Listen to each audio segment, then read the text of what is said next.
Hello friends, welcome to कार की classes. Date आज 24 अक्टूबर 2020 और देख लेते हैं कौन से इंपॉर्टेंट आर्टिकल्स आज अपन डिस्कस करेंगे। सबसे पहले अपन देखेंगे ये सीबीआई से रिलेटेड आर्टिकल है कि महाराष्ट्र गवर्नमेंट ने जो सीबीआई से रिलेटेड जनरल कंसेंट है वो विड्रॉ कर लिया है। इससे रिलेटेड एक्सप्लेन पेज ऑलरेडी कल का डिस्कस कर चुका हूँ। कल मतलब 23 अक्टूबर, आप ज़रूर देख लें वो, तो वही चीज़ें रिपीट हो रही है।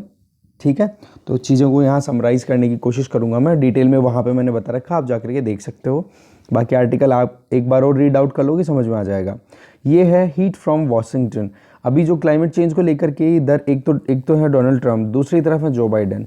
इनके बीच में डिबेट चल रहा है। तो डिबेट में कहीं ना कहीं और इश्यूज़ तो इतने ज़्यादा हाईलाइटेड नहीं है, बट जो मेन इशू निकल के आ रहा है, जो इंडिया के लिए था कहीं ना कहीं कंसर्न है, दैट इज़ क्लाइमेट चेंज। क्योंकि दिल्ली में और इंडियन सिटीज़ में पोल्यूशन आपको पता है बहुत हाई लेवल तक पहुंच जाता है, और वो दिखता भी है इस टाइम पे। ये जो टाइम आता है विंटर्स का, तो इस टाइम पे क्या है, ट्रंप ने बिल्कुल कह दिया, बोला कि इंडिया हो गया, रशिया हो गया या फिर चाइना हो गया, इन कंट्रीज़ में पोल्यूशन हो रहा है, उसका खामियाजा हमारे लोग क्यों भुगते हैं। ट्रंप तो ये कह रहे हैं। और दूसरी तरफ जो बाइडेन बोल रहे हैं क्लाइमेट चेंज के लिए हमें आगे बढ़ के काम करना पड़ेगा, ग्रीन इकोनॉमी की तरफ हमें आगे बढ़ना पड़ेगा, रिन्यूएबल एनर्जी में ज़्यादा से ज़्यादा इन्वेस्टमेंट करना चाहिए हमें। तो ऐसे करके दोनों तरफ से आप देखोगे तो दोनों ही कहीं ना कहीं इंडिया के ऊपर प्रेशर बनाने की एक इंडिकेशन है। अगर दोनों में से कोई भी आता है ना, तो देखो ट्रंप तो क्लाइमेट चेंज को वैसे ही सीरियस नहीं लेते हैं अभी तक। जैसे आपको पता है कि पेरिस क्लाइमेट चेंज एग्रीमेंट 2015 जो हुआ था, उससे भी ये निकल चुके थे। ठीक है, अब जो बाइडेन जो है डेमोक्रेट है, वो फिर से एंटर होने के लिए बोल रहे हैं। वो कह रहे हैं कि ग्रीन इकोनॉमी की तरफ जाएंगे।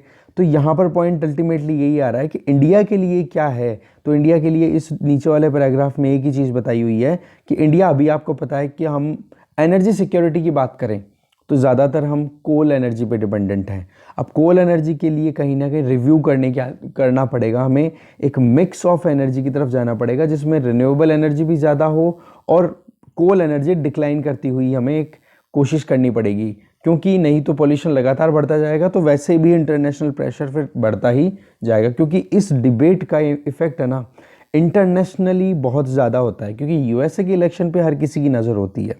ठीक है, तो इस तरीके से इसमें मेन चीज़ यही बताई हुई है कि क्लाइमेट चेंज को लेकर के है गैप, बट इंडिया के लिए तो कहीं ना कहीं प्रेशर दोनों तरफ से आने वाला है। क्योंकि ट्रंप तो ये बोल रहा है कि भाई क्लाइमेट चेंज को हम क्यों टैकल करें, जो मैंने बता दिया आप लोगों को। और जो बाइडेन यूँ बोल रहे हैं कि ग्रीन इकोनॉमी की तरफ जाएंगे और बाकी कंट्रीज़ के साथ में कॉपरेशन करेंगे। अब कॉपरेशन करोगे इसका मतलब डेफिनेटली इंडिया पे प्रेशर बनेगा कि भाई इंडिया के साथ में हम टेबल पे क्लाइमेट चेंज से रिलेटेड तभी बात करेंगे जब इंडिया अपने कोल पे डिपेंडेंसी को रिड्यूस करे। राइट, तो इसमें तो मेन चीज़ यही थी। ये वाला आर्टिकल काम का नहीं है, ये वाला आर्टिकल काम का नहीं है। इसमें पाकिस्तान के बारे में बताया हुआ है सारा, आप देख लेना एक बार।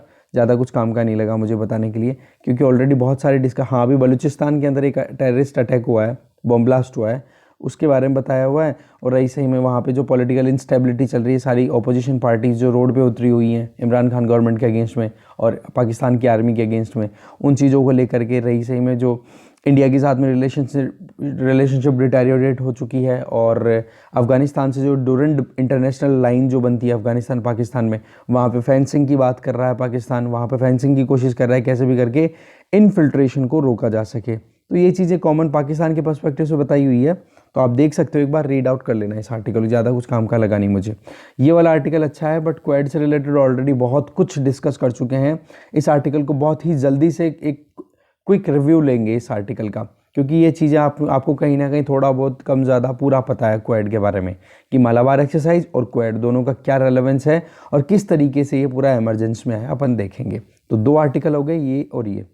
फिर देखते हैं अपन आइडिया पेज पे। आइडिया पेज पे आप देखोगे लॉकडाउन डोंट वर्क, कि लॉकडाउन थ्रू आउट वर्ल्ड। जैसे कोविड-19 आउटब्रेक हुआ, सबसे पहले लॉकडाउन लगाया गया था चाइना के द्वारा वुहान में, जहाँ से ये कोविड वायरस शुरू हुआ था।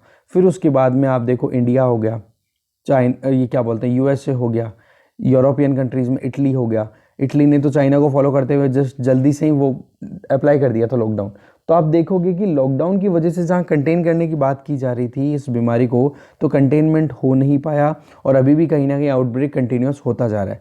बट एक चीज़ जो हुई वो ये कि इकोनॉमीज़ के जो टायर्स थे या फिर अपन कहते इकोनॉमी का जो चक्का था वो रुक गया। अब उसको रीस्टार्ट करने में बहुत मुश्किल है। चाहे इकोनॉमी में आप किसी भी सेक्टर को उठा के देख लो, आप हर एक सेक्टर आज रिसेशन का सामना करता हुआ दिखाई दे रहा है। ठीक है। तो यहाँ पर राइटर ये बोल रहे हैं कि जब स्पेनिश फ्लू आया था ना 1918 में, और उसके बाद में जब इन्फ्लुएंजा वाले जो केसेस आने लगे थे 1950s के टाइम पे, तब भी इस तरीके के लॉकडाउन नहीं लगाए गए थे, जबकि उस टाइम पर तो वैक्सीन्स भी अवेलेबल थे। आज तो वैक्सीन नहीं थे, फिर भी लॉकडाउन अप्लाई कर दिया। तो कहने का मतलब ये है कि हर्ड इम्यूनिटी पे हमेशा से रिलाई करने वाले कंट्रीज़ अब की बार लॉकडाउन पे बिल्कुल एकदम जो एक टारगेट किया खुद को, तो उसके रेपरकशंस ज़्यादा आए हैं ना कि बेनिफिट्स। ठीक है। तो यहाँ पर राइटर एक ही चीज़ बोल रहे हैं कि हर्ड इम्यूनिटी अपने आप में बहुत इंपॉर्टेंट थी, इसको कहीं ना कहीं इग्नोर किया गया। बाकी अपना खुद का एक पेपर इन्होंने पब्लिश किया है, उसी के बारे में डेटा बताते रहते हैं, जो इतना मुझे लगा नहीं इंपॉर्टेंट। आप देखना चाहो एक बार रीड आउट कर लेना आर्टिकल को।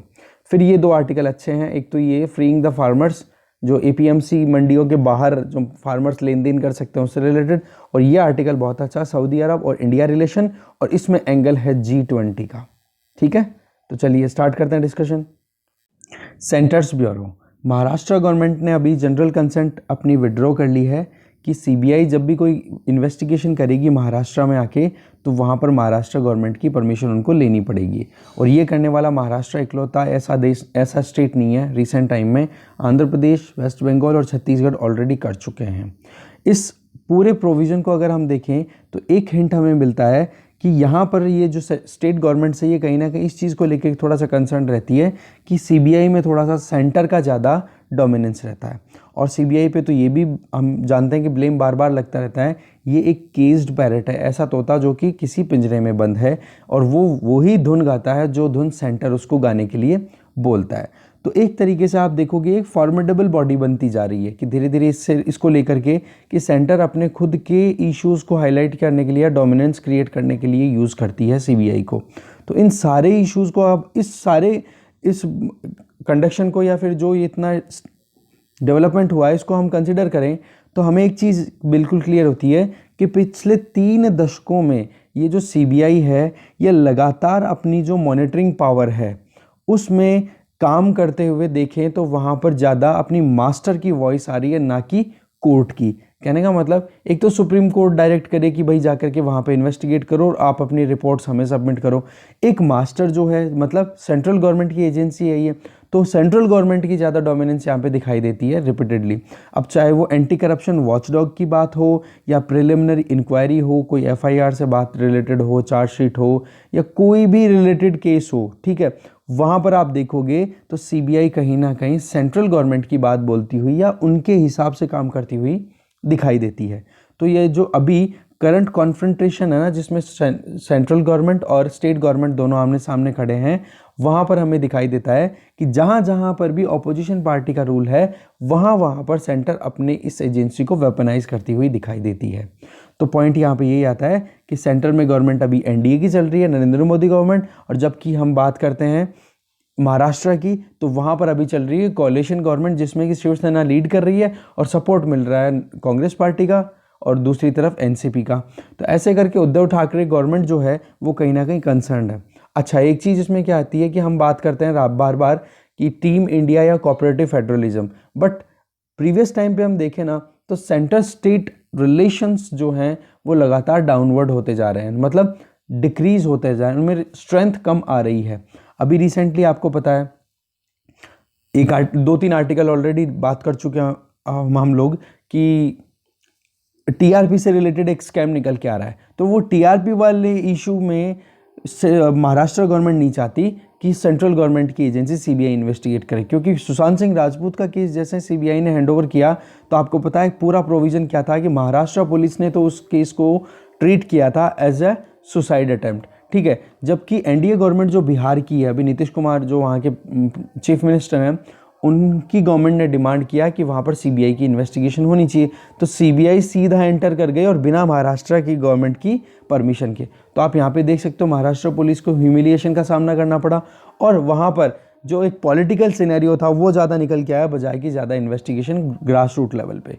तो इस तरीके से जो सीबीआई की क्रेडिबिलिटी है, इस पर लगातार सवाल उठाए जाते रहते हैं।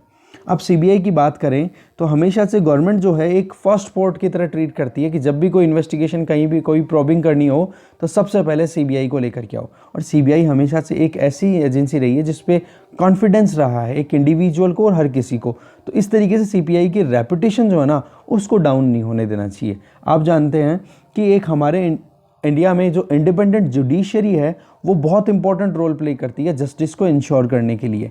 तो यहाँ पर जुडिशरी का ज़्यादा रोल आता है बजाय कि पॉलिटिकल एग्जीक्यूटिव्स का। ठीक है, तो सुप्रीम कोर्ट जब अब रिसेंटली जितने भी रिफॉर्म्स आए हैं, जैसे सीबीआई पे जो ये ब्लेम्स हैं ये अभी के नहीं, लगभग 30 सालों से लगते आ रहे हैं। पर आप देखोगे यहाँ पर कि अभी रिसेंटली कुछ चीज़ों में कुछ रिफॉर्म्स तो लाए गए हैं, जैसे कि सुप्रीम कोर्ट का मतलब ऑर्डर आना डायरेक्टर की अपॉइंटमेंट में और उसको मानना। साथ में जब सीबीआई में जो ऑफिसर्स होते हैं इनकी अपॉइंटमेंट की जाए, हेड होता है सीबीआई का, चेयरमैन जो होते हैं उनकी अपॉइंटमेंट होती है, तो अपोजिशन का भी वहाँ पर से होता है। ठीक है, तो इस तरीके से आप देख सकते हो कि अभी भी बहुत सारे चेंजेस लाने की और ज़्यादा ज़रूरत है। पर ये जो पैरेट है ना, ये वाकई में जो एक केज्ड पैरेट की तरह ना बिहेव करे और गाना वो ना गाए जो गाना इसको गाने के लिए बोला जाए, बजाय कि गाना इसको वो गाना चाहिए जिसकी ज़रूरत है। ठीक है, नेक्स्ट आर्टिकल देखते हैं। नेक्स्ट आर्टिकल है राइडर टू द सी। आपको पता है नेवीज़, एयरफोर्स और आर्मी, मिलिट्री, ये तीन अपने आप में बहुत इंपॉर्टेंट होती है। और इनमें आप देखो तो नेवी अपने आप में एक अलग ही एक रोल प्ले किया करती है। ठीक है, तो इसके लिए यहाँ पर कोटेशन दी हुई है, ये आप देख लेना, ज़्यादा कुछ काम की नहीं है। अभी फ़िलहाल हम देखें तो हिमालयन रीजन में हमारा कॉन्फ्रंटेशन चल रहा है चाइना के साथ में। तो हमारे पास में देखो आर्मी में इतना स्ट्रेंथ ना है, एयरफोर्स में इतनी स्ट्रेंथ नहीं है, तो उस केस में केवल एक स्कोप बच जाता है, दैट इज़ नेवी। अगर नेवी हमारी स्ट्रॉन्ग हो जाए तो उस केस में हम चाइना को कहीं ना कहीं कंटेन कर सकते हैं, क्योंकि आपको पता है चाइना और पाकिस्तान का एक नेक्सस निकल के आ रहा है, जिसकी वजह से इंडिया को नॉर्दर्न फ्रंटियर पे और वेस्टर्न फ्रंटियर पे कुछ ना कुछ टेंशन्स का सामना करना पड़ता रहता है।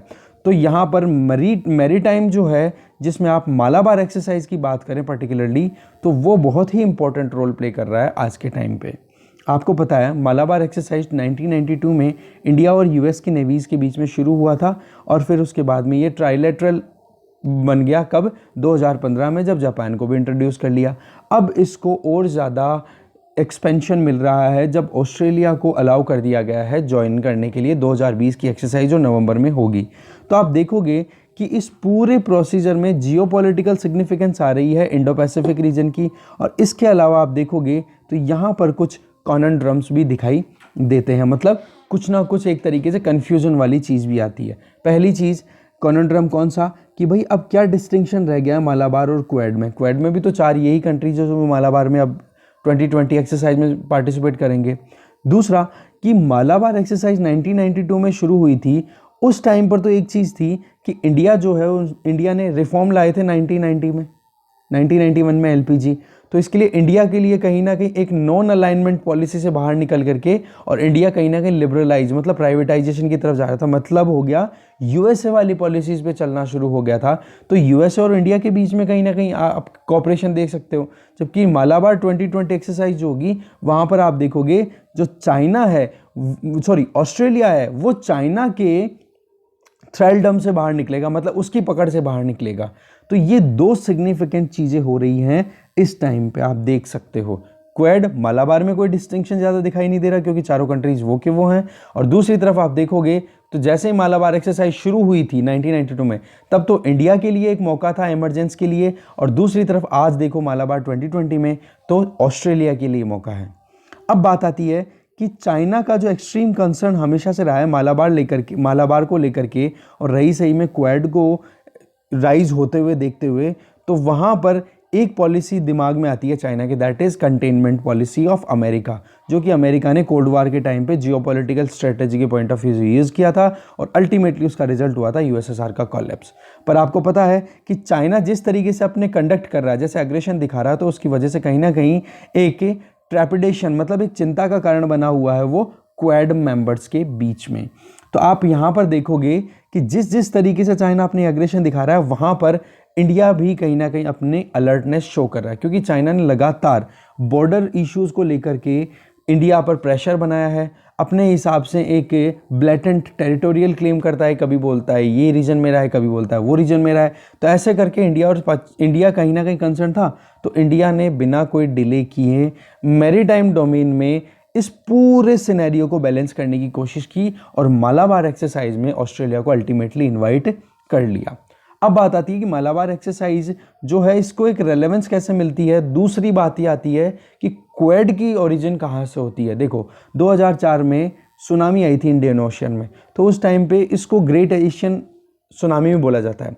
तो इस टाइम पे ये 4 जो कंट्रीज हैं इनकी नेवीज ने बहुत अच्छे से परफॉर्म किया था डिजास्टर मैनेजमेंट में, ठीक है। यूएस, इंडिया, जापान, ऑस्ट्रेलिया, इन चारों की नेवीज ने बहुत अच्छे से परफॉर्म किया था और रिलीफ पैकेजेस प्रोवाइड किए थे, रिलीफ प्रोवाइड की थी। तो उस टाइम पे आप देख सकते हो कि ये जो ग्रुप था इसका एक तरीके से फाउंडेशन स्टोन कंसिडर किया जा सकता है।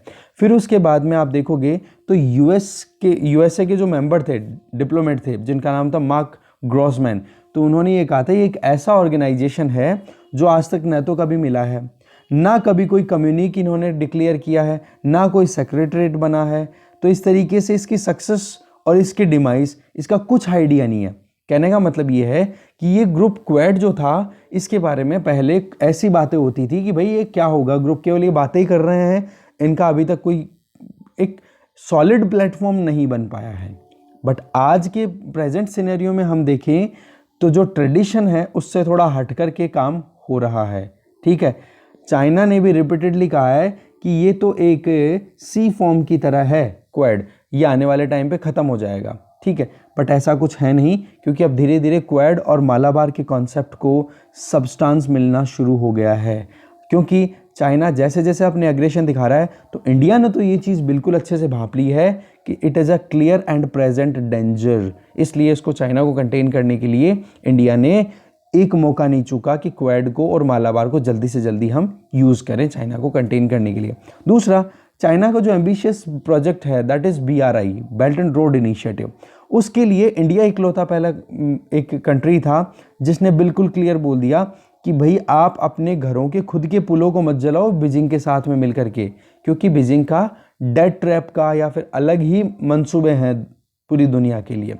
तो चाइना लगातार अपनी हेजेमनी को स्टैब्लिश करने की कोशिश कर रहा है, तो दूसरी तरफ दूसरे कंट्रीज कहीं ना कहीं फंस भी गए हैं। तो ये चीज़ अब जो है ना कहीं सब लोग सारे कंट्रीज के कहीं ना कहीं अलर्ट का कारण भी बन गई है।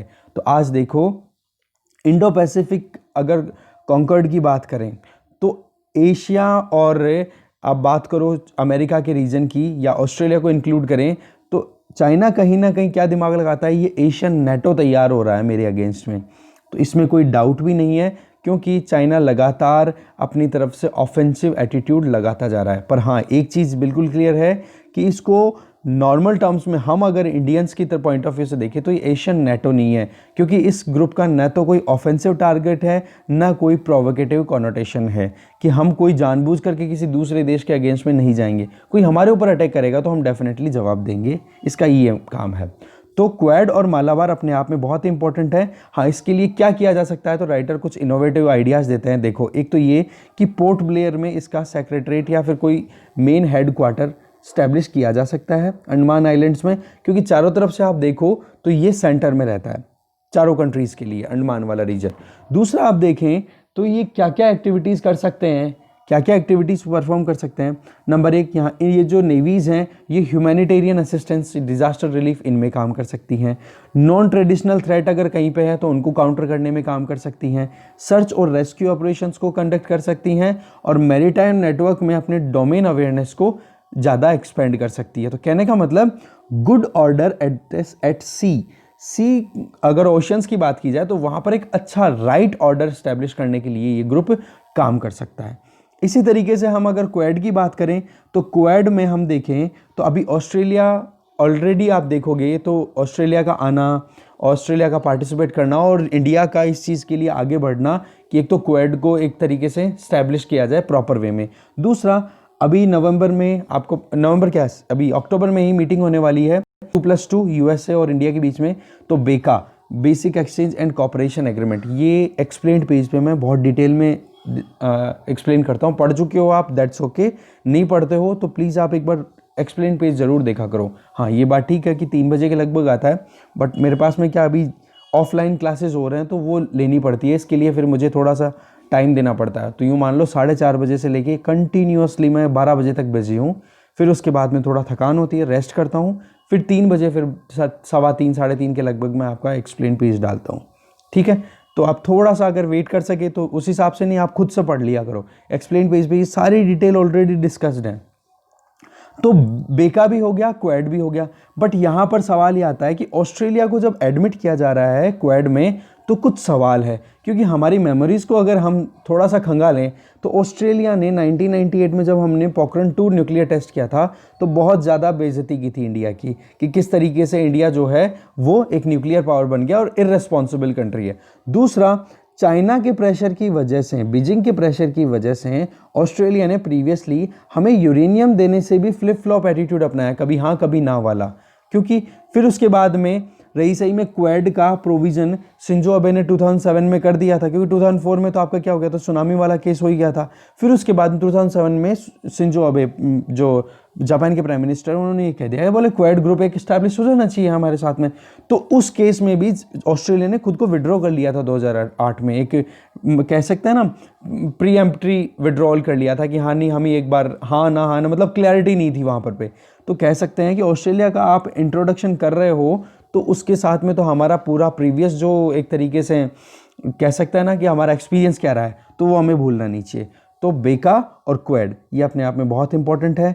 डिफेंस रिलेशनशिप भी बहुत अच्छी है, तो इंटर ऑपरेबिलिटी की भी बात भी करें तो बेका बहुत इंपॉर्टेंट है। पर हमें ये ध्यान रखने की ज़रूरत है कि हमारी खुद की जो स्ट्रेटेजिक ऑटोनॉमी है वो कॉम्प्रोमाइज़ ना हो इन एग्रीमेंट के बेसिस पे। कहने का मतलब, देखो इन्फॉर्मेशन आप एक्सचेंज करोगे बेका के बेसिस पे, ठीक है, अब उसमें इन्फॉर्मेशन, क्या इन्फॉर्मेशन शेयर करने वाले हो, कहीं हमारी बिल्कुल टॉप सीक्रेट वाली बातें भी कहीं शेयर ना हो जाए, ठीक है। और रही सही में अगर यूएसए के बेस्ड इक्विपमेंट्स हमारे यहाँ पे इंस्टॉल करेंगे तो मिलिट्री सिक्योरिटी, हमारी जो इंटरनेशनल जो नेशनल सिक्योरिटी है वो कहीं हार्म में ना आ जाए, ठीक है। नेक्स्ट आर्टिकल देखते हैं। नेक्स्ट आर्टिकल है फ्रीइंग द फार्मर। अभी आपको पता है फार्मर मतलब एग्रीकल्चर से रिलेटेड, फार्मर से रिलेटेड 3 रिफॉर्म्स बिल आए हैं। तो उनमें से एक बिल है farmers produce trading and commerce act, जो कि एपीएमसी मंडीज़ को बाईपास करने के लिए है। तो यहाँ पर जितने भी डिबेट्स हैं फार्म लॉज को लेकर के वो बहुत ही ज़्यादा इमेजिनरी हैं, ठीक है। वहाँ पर आप देखोगे वेस्टेड इंटरेस्ट ज़्यादा आ रहे हैं अकॉर्डिंग टू द राइटर। अब ये पूरी डिटेल बताते हैं कि एपीएमसी शुरुआत कब होती है। देखो 1960s में हमारे यहाँ पर आपको पता है कि होलसेल मार्केटिंग के लिए बहुत सारी मतलब ब्लैक मार्केटिंग बहुत ज़्यादा हुआ करती थी। तो उस ब्लैक मार्केटिंग को कंट्रोल करने के लिए और होलसेल मार्केटिंग को रेगुलेट करने के लिए हमारे यहाँ पर एपीएमसी एक्ट का प्रोविज़न आया, और जिसमें लगभग सभी स्टेट्स ने इस चीज़ को, इस प्रोविज़न को इम्प्लीमेंट किया एक्सेप्ट केरला, जम्मू कश्मीर और मणिपुर। इनके अलावा सब ने अपने स्टेट लेवल पे एपीएमसी एक्ट्स बनाए। तो वहाँ पर जो अपनी एग्रीकल्चर कमोडिटीज़ थी उनसे रिलेटेड उन्होंने ट्रांजैक्शन लेना शुरू किया, प्रोड्यूसर सेलर या फिर ट्रेडर्स के बीच में लेन देन होना शुरू हो गया। पर वो जो एपीएमसी के बेसिस पे जो मार्केट बनने शुरू हुए ना, वहाँ पर उन्होंने फ़ीस भी लेनी शुरू कर दी, जैसे कि मार्केट फ़ीस हो गई, यूजर चार्जेस हो गए, लेवीज़ अलग, कमीशन अप्लाई करने शुरू कर दिए, और बीच में जो एजेंट्स थे, आड़तीयाज थे, उनकी भी रेलेवेंस बनना धीरे धीरे शुरू हो गई।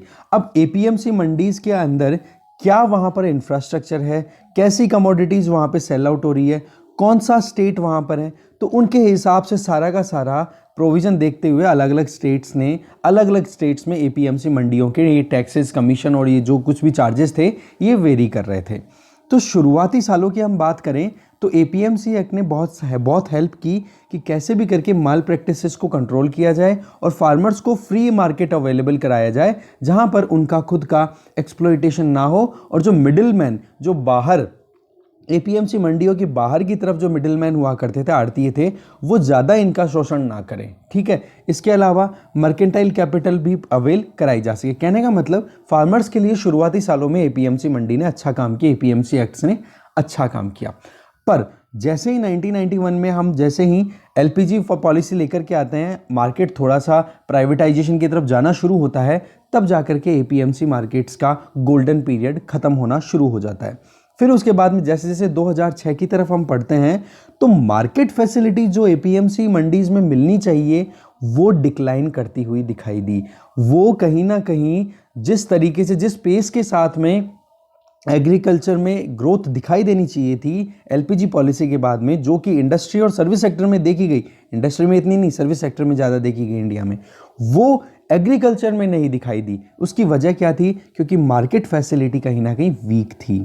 इस वजह से क्या हुआ, जो इंडियन फार्मर्स थे उनकी और परेशानियां बढ़ती गई कि उनके पास में यहाँ पर प्रोडक्शन के लिए अच्छी खासी फैसिलिटीज़ होनी शुरू हो गई, पर प्रोडक्शन के बाद में जब वो मार्केट में बेचने के लिए निकलते थे तो उनको पता पड़ता था कि उनके पास में ऑटोनॉमी नहीं है, फ्रीडम नहीं है कि वो बाहर जाकर के कहीं बेच सके अपने प्रोड्यूस को।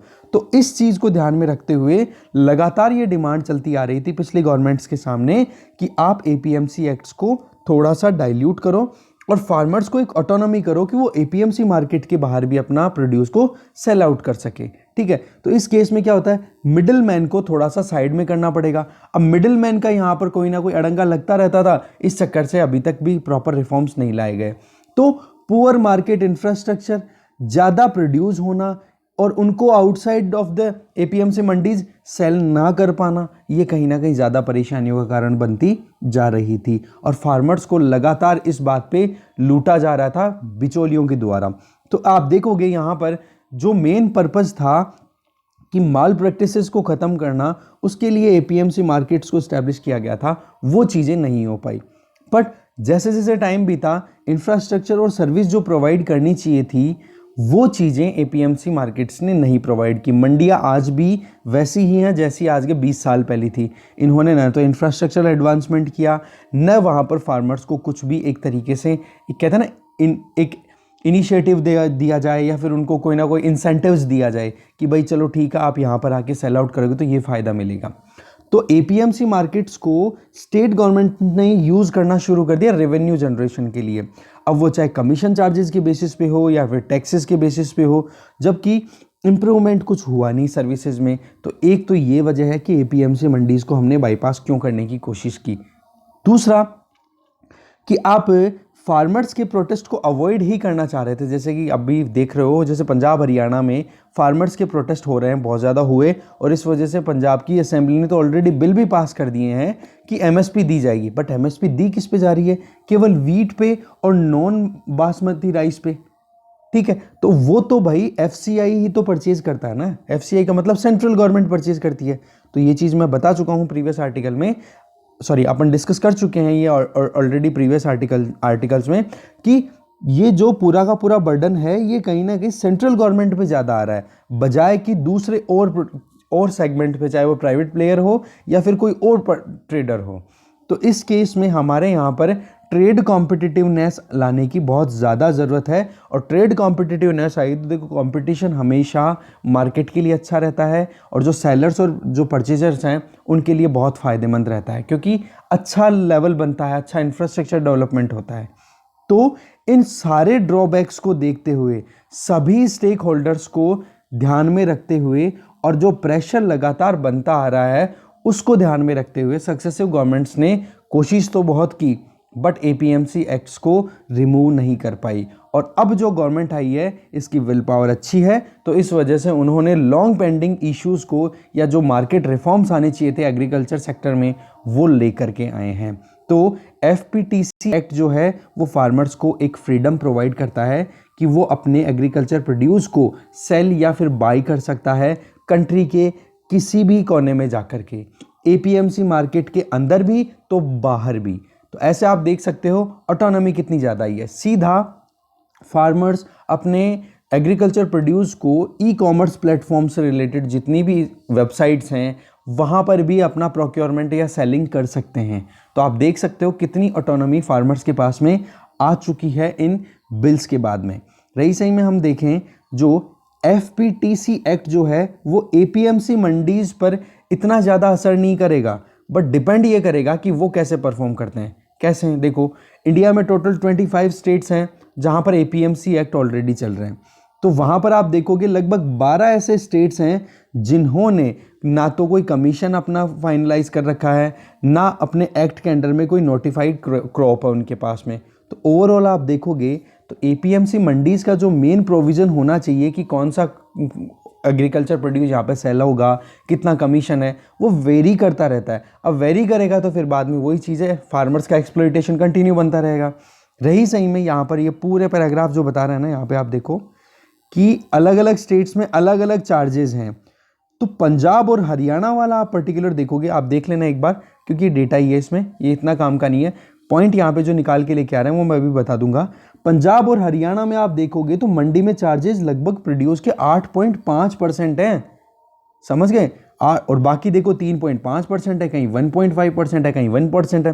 तो कितना एक्सप्लॉइटेटिव ये रेट्स अप्लाई की जा रही है इन मंडीज के द्वारा। तो यहाँ पर फार्मर अगर इन 8.5% के टैक्स से बचना चाहे तो वो एपीएमसी मंडी से बाहर जाना चाहेगा, बट वहाँ पर उनको सेल करने के लिए ज़्यादा फ्रीडम ही नहीं है। तो यहाँ पर फार्मर्स का एक्सप्लॉइटेशन हुआ कि नहीं, ये फ्रीडम मिलेगी फार्मर्स को। तो या तो देखो एपीएमसी मंडीज को देखो compete करने की आदत डालनी पड़ेगी, क्योंकि अगर वो compete ना करेंगी तो फिर वही बात है, फार्मर्स के पास में अब ऑटोनॉमी है, वो अपने आप ही बाहर जा कर के अपने एग्रीकल्चर प्रोड्यूस को सेल आउट कर देंगे। तो इसके लिए बेस्ट है नंबर 1 कि वो अपने चार्जेस को 1.5% से ज़्यादा ना बढ़ाएं। नंबर 2, इंफ्रास्ट्रक्चर प्रॉपरली बना के रखें और मेंटेनेंस प्रॉपर होनी चाहिए मंडीज़ की।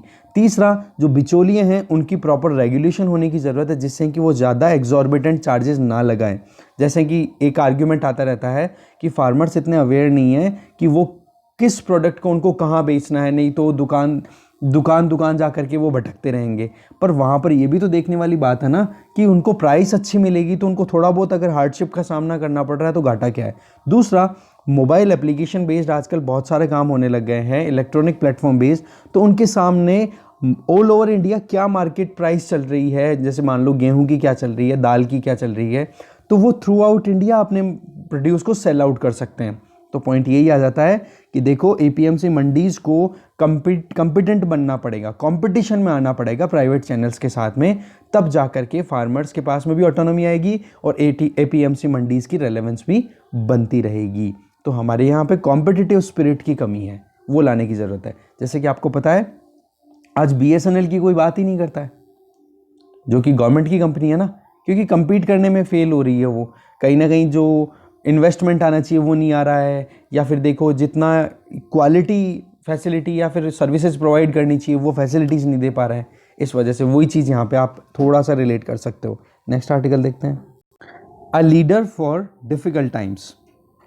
अभी आपको पता है सऊदी अरब और इंडिया दोनों के रिलेशंस बहुत ही अच्छे चल रहे हैं, और यहाँ पर जो राइटर हैं ये सऊदी अरब के एम्बेसडर हैं इंडिया में। उन्होंने लिखा है ये आर्टिकल कि इंडिया और सऊदी अरब के बीच हिस्टोरिकली म्यूचुअल ट्रस्ट के पॉइंट ऑफ व्यू से देखें, आज के प्रेजेंट टाइम पे बायलैटरल कोऑपरेशन की देखें, तो हमेशा से दोनों एक दूसरे को कंधे से कंधा मिला करके सपोर्ट करता हुआ दिखाई दिए हैं। हमारे यहाँ पर जो कल्चरल लिंक है वो इंडस वैली सिविलाइजेशन के टाइम के आप देख सकते हो, ट्रेड में आप भी पढ़ते हो इंडस वैली सिविलाइजेशन में किस तरीके से रिलेशंस थे हमारे किनके साथ में, सऊदी अरब कंट्रीज़ के साथ में।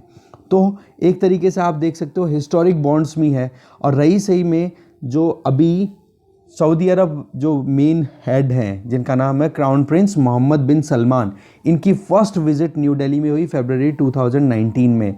तो उसके बाद में तो रिलेशनशिप और इंक्रीज़ हुई है। और पाकिस्तान का जब एंगल आता है, जब पाकिस्तान लगातार सऊदी अरब पे प्रेशर बना रहा है कि कैसे भी करके कश्मीर में जो चेंजेस लाए गए हैं, आर्टिकल 370 एक्टिवेट किया गया है, तो उस पर आप कुछ स्टेटमेंट दो। तो सऊदी अरब ने बिल्कुल मना कर दिया कि हम इंडिया के फेवर में हैं, इंडिया के अगेंस्ट में एक भी बात नहीं बोलेंगे। तो इन चीज़ों से हमें पता पड़ता है कि किस लेवल तक आज सऊदी अरब और इंडिया के रिलेशनशिप ग्रो कर चुके हैं।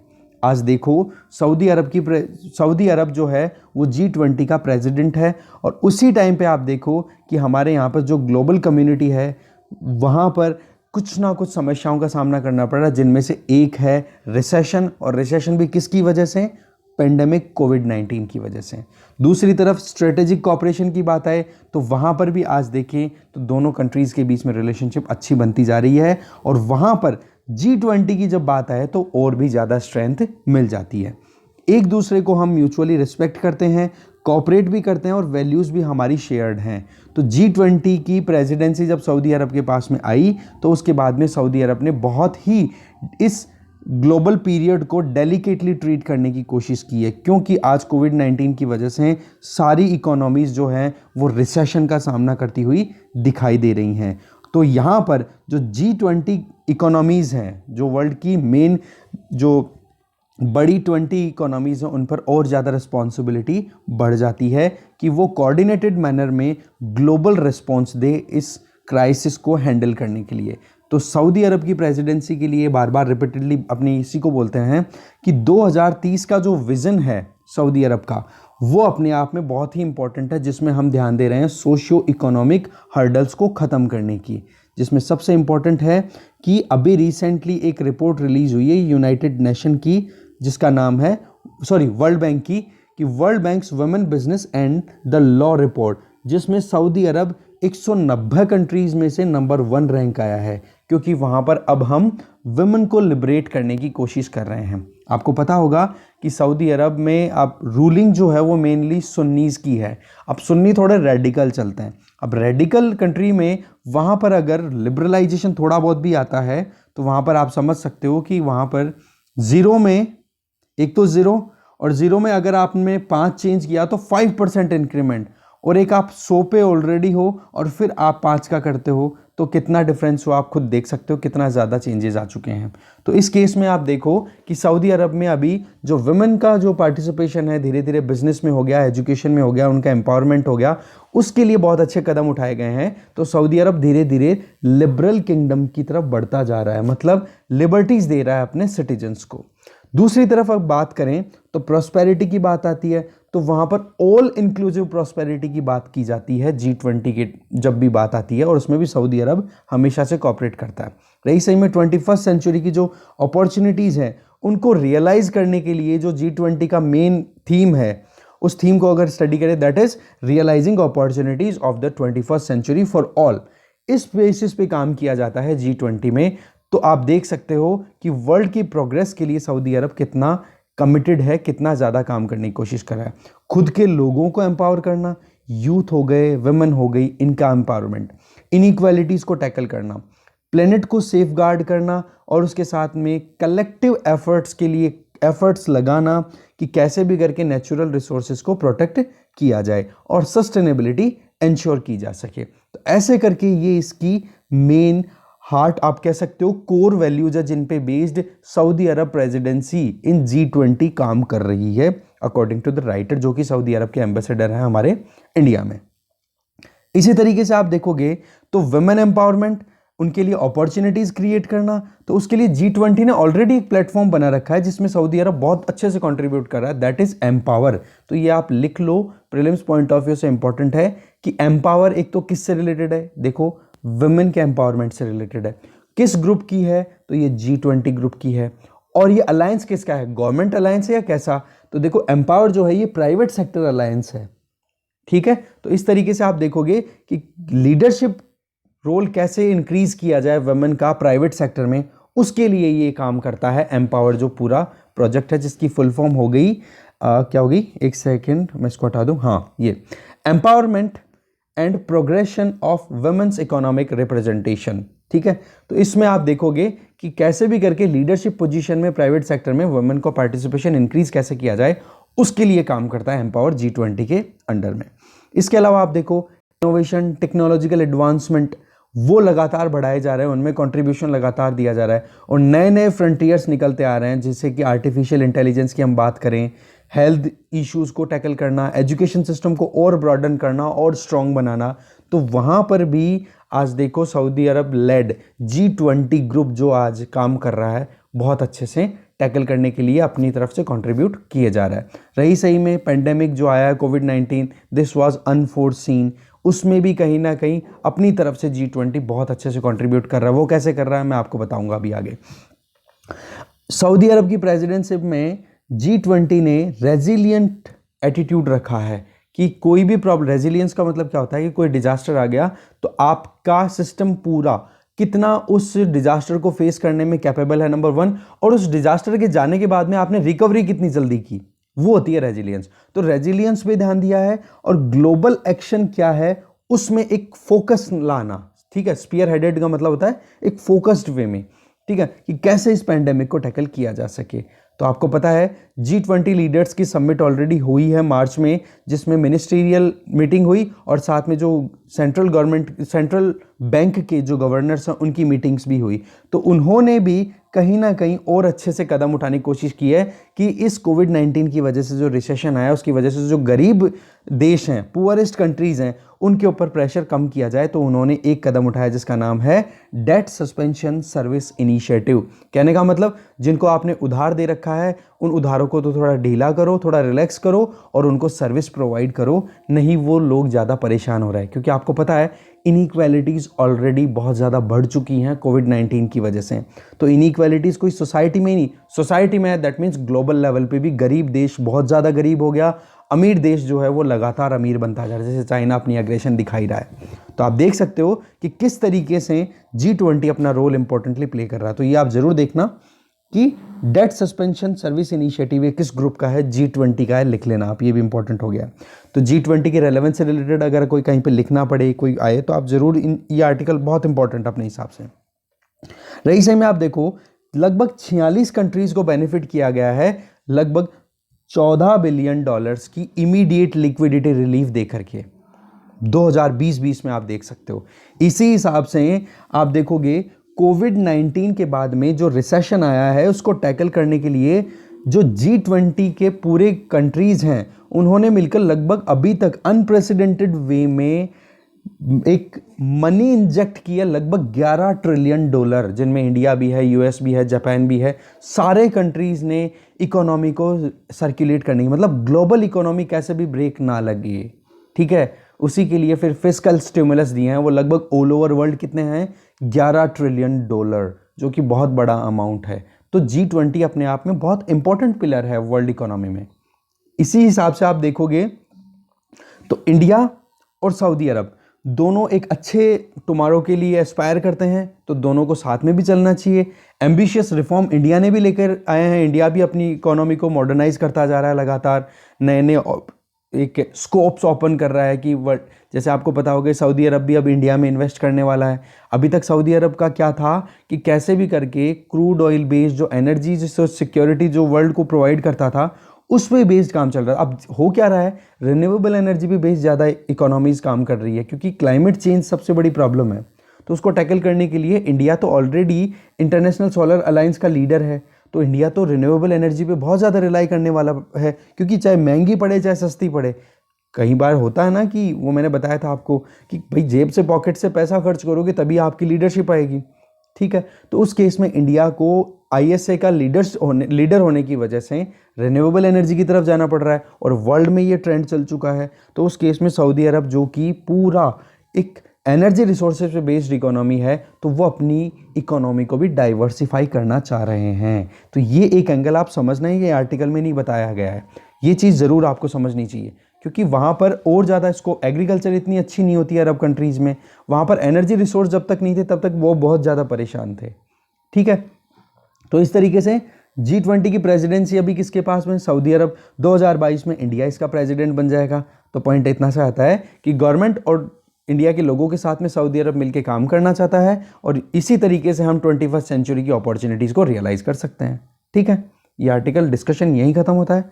Thank you. अच्छा, एक चीज़ और, कमेंट्स आपके मैं पढ़ता हूँ पूरे के पूरे, बट वही चीज़ है, देखो एक तो आता है स्पीड को लेकर के कि स्पीड बहुत कम है। देखो एक चीज़ बताता हूँ, मैं टीचर मैं हूँ, पढ़ाना मेरा काम है। आप 2x स्पीड कर लो अगर आपको स्पीड कम लग रही है। कई बार 2x स्पीड यूट्यूब नहीं देता है, तो यार उसके लिए थोड़ा सा बेयर करो। अगर मेरा समझाने का तरीका गलत हो आप प्लीज़ वो बोलो, गलत समझाऊँ तो आप बोलो।